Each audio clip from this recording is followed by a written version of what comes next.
কোন দেশে বাস করি? প্রতিবাদ করলে রাজাকার বলে, প্রতিবাদ করলে জঙ্গি বলে।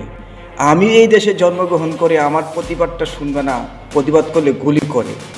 যেই ছেলে সন্তানদেরকে রাজাকার বলা হচ্ছে, জঙ্গি বলা হচ্ছে, বিশেষ করে রাজাকার বলা হচ্ছে, তার বাবাই তো জন্মগ্রহণ করে নাই, তার দাদা জন্মগ্রহণ করেছে, তার দাদা কি করেছে? যুদ্ধ করেছে।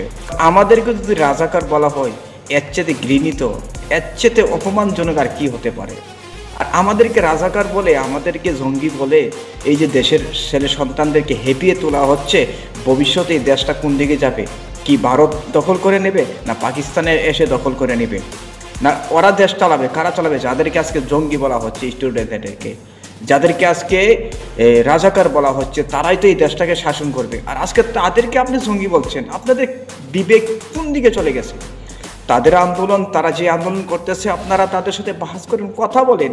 কথা না বলে আপনি পুলিশ লাগিয়ে দিয়েছেন গুলি করার জন্য, এরপরে প্রশাসন লাগিয়ে দিয়েছেন তাদের উপর অত্যাচার করার জন্য। ছাত্রলীগ, এই লীগ, ফেই লীগকে বানিয়ে দিয়েছেন সন্ত্রাস, তাদের হাতে দাও, ছুরি, এইগুলো তাদের উপর আঘাত, এইভাবে ঘুম করা হচ্ছে। এটা কোন দিকে কি হচ্ছে আপনাদের? আপনাদের সেন্সিট কোন দিকে যাচ্ছে? আপনারা কি মেন্টাল, না আপনারাই আসল জঙ্গি? আপনারা হচ্ছে সন্ত্রাস। যেই কার্যকলাপ করতেছেন আপনারা সন্ত্রাস। আপনারা দেশের জনগণের মূল্য অধিকার না করে আপনাদের মূল্য অধিকার আদায় করার চেষ্টা করেন শুধু। জনগণের কোনো মূল্য নেই এই দেশের মধ্যে। তাহলে এই দেশের মধ্যে কিভাবে জনগণ চলবে?